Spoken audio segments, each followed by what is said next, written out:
Okay, we're streaming. Okay, let me get us situated here. And... Hello, I'm Maria Castley. For those of you joining us, gonna try and make sure we can hear you guys. Y'all can hear us.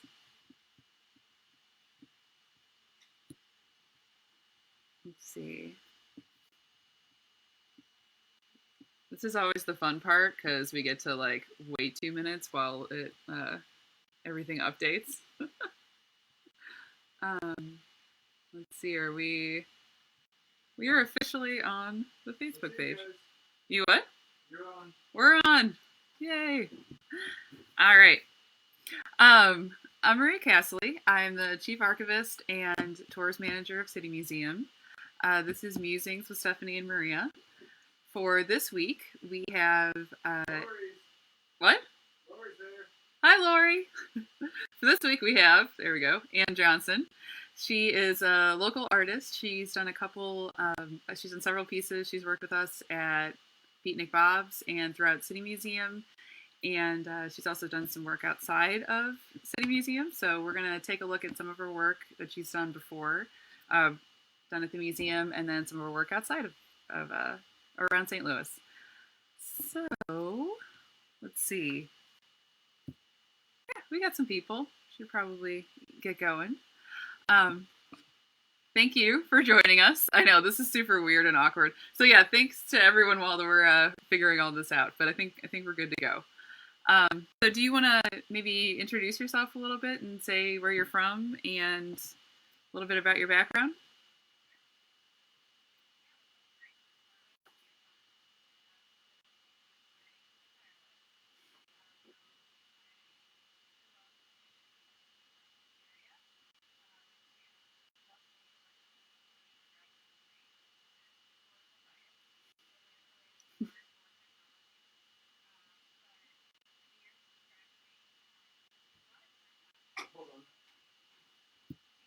Hold on. Nope. Hold on. Let's see. Through building. Give me 1 second. And so okay. How's that? It seems the same to me. I can't tell if it's lagging or not. I think. There we go. Are we good? Yep, perfect. All right. Sorry to interrupt. Making sure everything was working. Please continue. It's okay. It cut off at a certain point, or I think you were start? at one of the like. Yeah, you can just start over. Well, yeah, just go. You're good. Okay. Well, I'm from St. Louis. I have lived here my entire life. I grew up in Ferguson, Florissant area. My family moved to Southern Illinois. I have an undergraduate degree from Washington University, where I studied political science, which, as I said before, is totally unrelated to art or technology. But since graduating, I've pursued a lot of different passions. One of the unifying threads has been a true love of exploring things through building and creating. So I got really interested in lighting as an interest, probably when I was around 19 years old. This is ages ago. And since then, I became just very interested in learning more about lighting control, it was sort of like my jump off point into exploring electronics. And because it was such an expressive, you can do so much with light artistically, that I think kept me able to explore technical things while also focusing on building a beautiful object rather than just like a utilitarian object. So I had a really strong, I would say, hobbyist interest in electronics for a couple years. And then I made the decision to go back to school a year and a half ago. So I am currently in an electrical engineering program. I'm in the joint engineering program between UMSL and WashU. And I started back in January of 2019 and have been going straight through. So I'm about halfway through my degree right now. And since I went back to school, I have had to amp back my arts involvement a little bit, unfortunately. So I haven't been as active of late, but I have been very active in studying and learning a lot about many different things. Well, and it seems like But a lot I of definitely it seems like that not just art informs what you do too. So I'm sure even though you're not necessarily making a lot of work right now, I'm sure the work that you're working on is going to inform a lot of the artwork that you'll do in the future. that's definitely how I feel about it. I feel like I'm leveling up right now so that I can build even more complex things. Mm-hmm. So that's how I see it as well. And I do have a couple ideas that I'm kind of kicking around in my mind. And, as I learn new things, I think about different ways to build them. So That's awesome. definitely. What well, let's see. Do you want to? Why don't we go through a couple of the things if you want to talk about some of the pieces that you've done? I'll switch over to the slideshow and see. Sure. All right, there we go. There might be a little bit of a lag. Oh yeah, you're fine. But as soon as it pops up. Okay. You're good. This is we're looking at the fish from the Illumination show from the Local Art Friday series that we had at City Museum last year, so 2019. Yes. Yes, this was a fun show. So I remembered I helped you guys organize the show, and then I was lucky enough to show a piece as well. So this is a sculptural piece made out of scrap that I obtained from the City Museum ages ago. I had a friend, I think it was Leaf, let me know that they were throwing out a lot of these acrylic things, and I got the text and got a bunch of it just raw. And I held on to it in my studio for probably like 2.5 years and never did anything with it, which is what can happen really easily with like raw material that you get and you're like, I don't know what I'll use it for. That's But I finally, yeah. that's Yeah, a inside it has a programmable light strip. Mm-hmm. that's very City Museum of you to have materials and then just let it hang out for like 3 years until you figure out what you want to do with it. Yeah, you got to move it around 5 or 6 times. Well, I hear from luckily Max. they were. Yeah, that's how it really seasons it every Yeah, time you have to exactly. move it. Luckily, those were kind of flat, so I could just kind of bundle them up in somewhere. But yeah, yeah. So that had a programmable light strip inside that was just set to a really basic light chase pattern. And I was really inspired by that part of the City Museum. I've always really loved how that part of just think it's really magical. And I was thinking like, all right, how am I going to use this acrylic? Because I knew it was time. I was like, this is the perfect perfect place for it. So just kind of went with the fish. It's a aluminum, a really thin aluminum rod to give like the basic shape, and then that's covered with some chicken wire, and then I sliced down those orange acrylic pieces and shaped them with a bandsaw, and then just wired them on. So I drilled holes in every single one and then hand wired them on. It was a really fun piece to work on. I really like building larger things that are recognizable shapes, like a about gigantic fish is really about how fun to big me. was this piece? I'd say that one is about 5 feet long, and then maybe Nice. 3 feet from top of the dorsal fin to the to the belly. Awesome. Yeah, So when let's you see. walk around That's carrying it, you cool. feel like a real bat. You feel like you've really caught a big fish. It's fun. uh, so I think this next one, it's the show that we did on the roof. It was The for one glamp of out. the Glamp Out, this one of the City Nights concerts we had on the roof. So that was our theme was glamping for that. So yeah, Yes. I noticed you have a tent. Yes. So for those who don't know, glamping is glamorous camping. And I was helping with the lighting already for doing the light spikes in the background that you can see. And we thought that it would be a fun challenge to install my personal camping tent just lofted and upside down. Just as a fun little detail, for the glamp out. Maybe these people have listened to so much awesome music that their world's just been turned inside out. I don't know. But we put some light strips on the tent, and it was a really fun exercise in like low stakes rigging, because I've never had to loft an object off of the ground before like that. So figuring out how to make use of the anchor points, and even just like figuring out basic things like how are we going to tie these off without making it something that people who are at the event can mess with was a good, it was a good learning experience. And that is my personal tent. I've gone to, yeah, it's my personal camping tent. I've gone to, oh yeah, the making sure people don't mess with it. Yeah. Yeah, that's always a challenge. It's an important challenge too. It is. Yeah. The City Museum is a really great learning environment because it's such a great testing ground.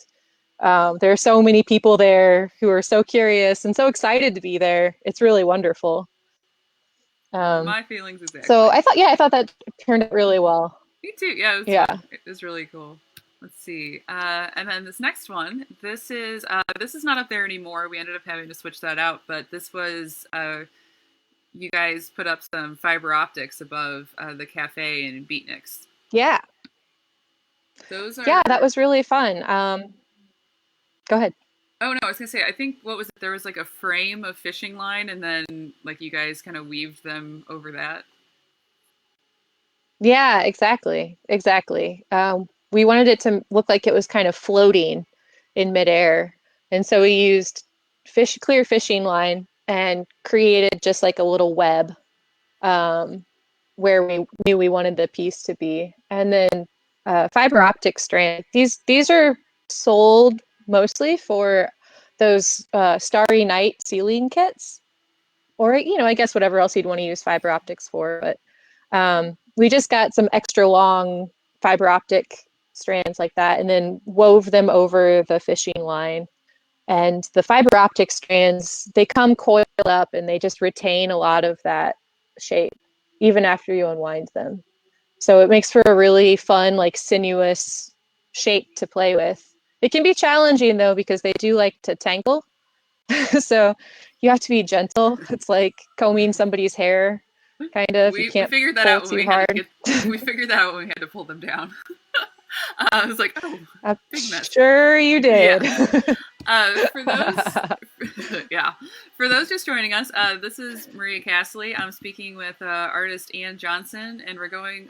She's a local artist, and we're going over some of the pieces that she's done at City Museum, and then.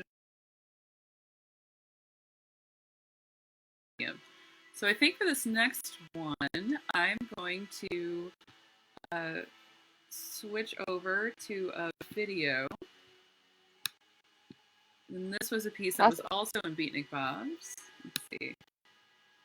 It's a short clip. Here we go. So this is the backdrop, the panel. The low-res video wall. Yes, that's exact. Yes, thank you. Great title. I'll play that again for you, but if it'll let me. There we go. But so this was I believe this was like a curtain from Home Depot that or a shade, a fabric shade, and then you went ahead and.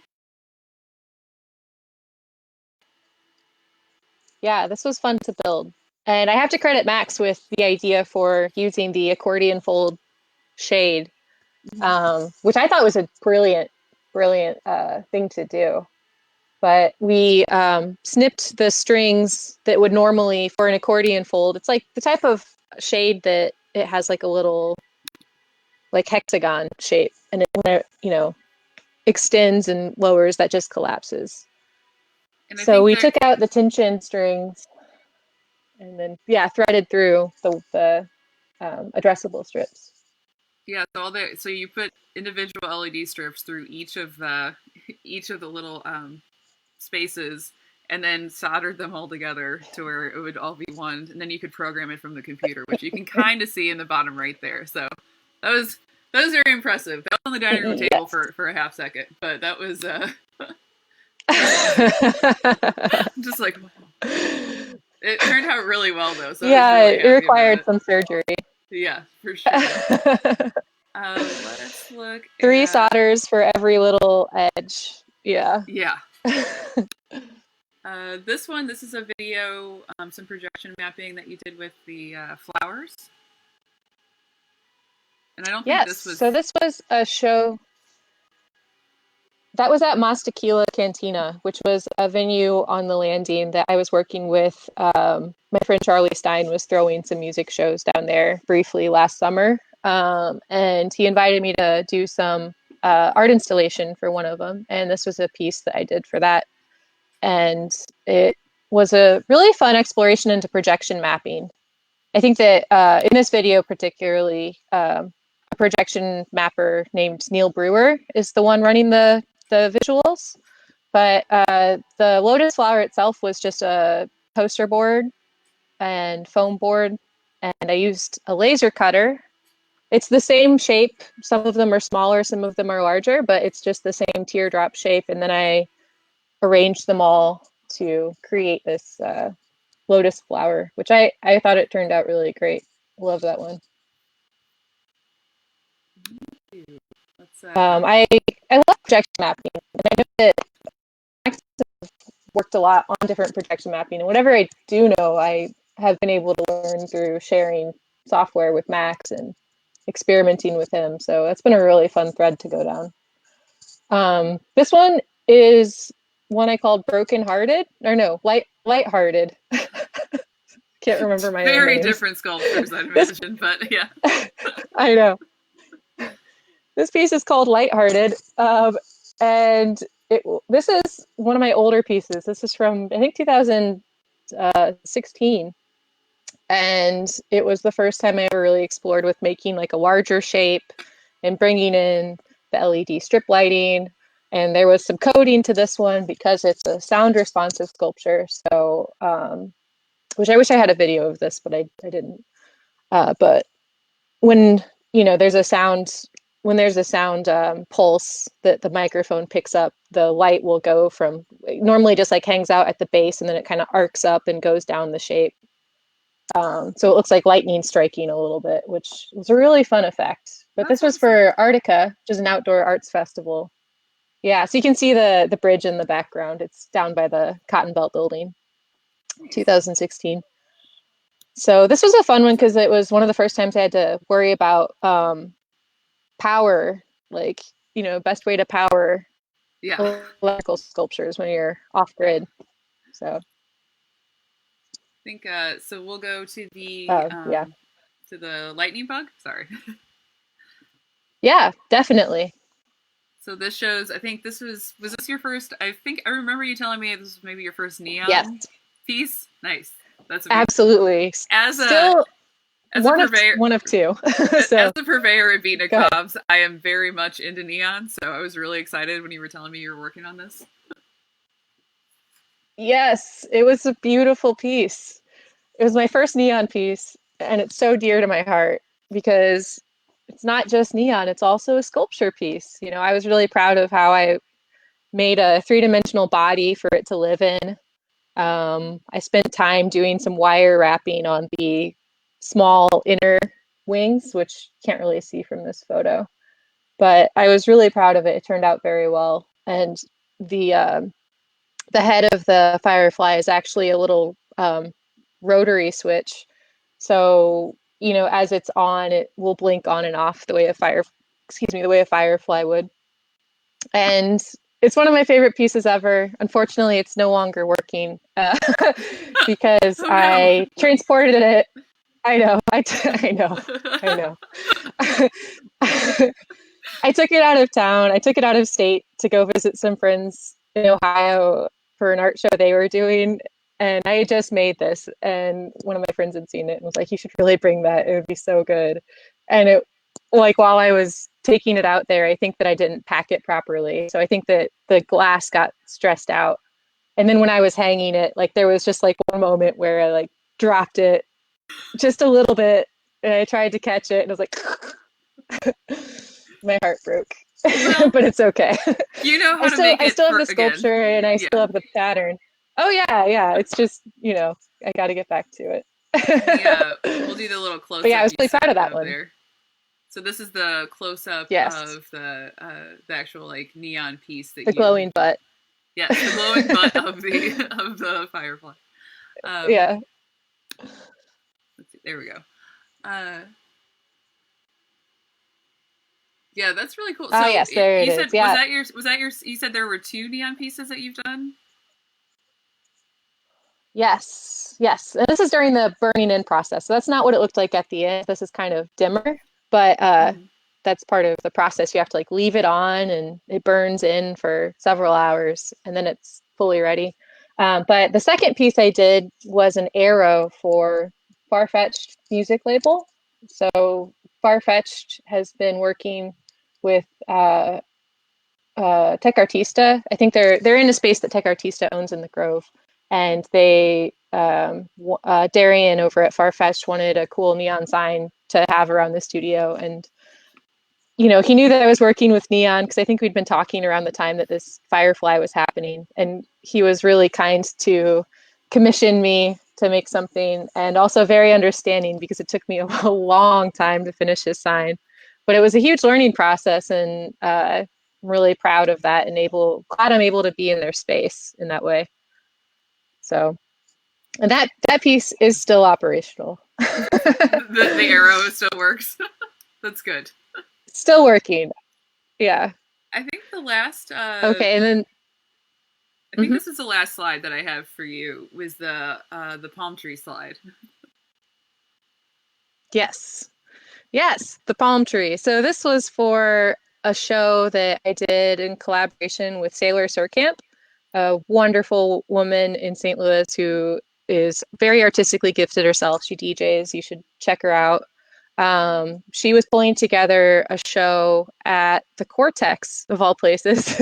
um, she got roped into doing this show called ONG, um, which is a group of artists I also collaborated with a couple more times. But this is ONG1, the very first show, and we were using a space in the Cortex that was eventually destined to be a business space for a company, but they still hadn't moved in. And I think that Tyler Matthews, the one who runs Venture Cafe, he was looking to activate the space a bit by having a nice arts event in it. So we had a night that was DJs. I performed Eric Dante, Death Baby, and then we also had Nafi, which was a great get. They're really electronic, fun show. And I did this installation in part of the little warehouse space that we were working in. So it is steel that Sailor and I bent. We hand bent it against those concrete columns. Like she and I like came in with these 8 foot long or 10 foot long steel rods, and then I was like, Sailor, get over here. So we like bent them together against the concrete column, and then I welded it like right outside of where that was, and then took it back inside, and then classed it up with some the the bark is made out of this like neon pink tulle that I wrapped around it to hide the cables that I had for the light bulbs. The leaves were some rubber material that again someone gifted me this material in like 2014 or maybe 2015. Just like piles and piles of these like really thick rubber sheets, and I sat on them for so long. I was like, I moved them through like 3 different apartments, because I'd keep it in the basement. And so eventually I was like, all right, I'm gonna use these for something. So this is kind of what came out. And I think that's what gave me the idea for the entire installation, is because I had these rubber sheets and I was like, I have to use this rubber for something. And then I started thinking about using them for leaves. And then when I was trying to cut leaf shapes, I started realizing like, oh, this would look like a nice palm leaf. And then it just kind of spiraled from there. And I had the LED strips set up as a little stream. So they were just it was just like blue light chasing itself around a really simple light pattern. But that was a really fun one. I really enjoyed how people could walk up and walk through it. It made me realize I really did like making stuff that was kind of larger that people can be inside of. So I really enjoyed that piece a lot. And then, like I said, I worked with the ONG people 2 more times. They threw 2 more art shows. One was down on the landing in an old bar that technically wasn't open, but they allowed us to do an event there. And then they threw a show at the space on South Jefferson. That's the church, the old church. Treffpunkt was what it was called, but I think Farfetched was using it at that time. So, but yeah, That's awesome. good times. That's great. Let me. All right, I'll bring us back so people can look at our lovely faces. There we go. Hello. Yeah, that's. And then I think you had talked too. I don't have a photo for it, but that you had. You were working on a drawing robot, maybe. Yes, yes. Some of your new projects. Yeah, new projects. So I took an internship last semester. So in February, I started working for a company called Paradowski Creative. And they're kind of like a one-stop shop creative firm. They do branding, they do web development. They can create an ad campaign, run your ad campaign. They have a lot of really talented coders and writers and artists and illustrators, like everything. So I started working there as an intern for their physical tech team. So I work with my direct boss, Chris Schmitz, a really talented maker. And if they decide they want like a physical object made, then that's kind of like the wheelhouse of the physical tech team. So one of the projects that they were already working on that I came in to help with is a drawing robot. So like a robot that you attach to the wall and it has stepper motors, and using algorithms like the kind you would find in a CNC router, it draws out an image that you upload to it.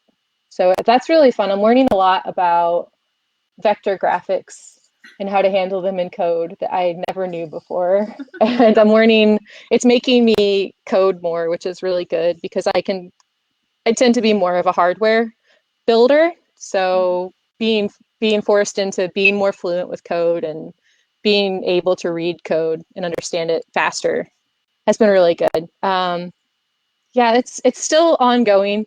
We're nowhere near a final project for that yet, but we're working on it. I think I had written down too that it's like a video game controller was another project you had talked about. Yeah, that was the very first project that I did with them when I was hired. Again, Chris had already been working on it and had most of his designs. So I kind of just show up and help him solder stuff together.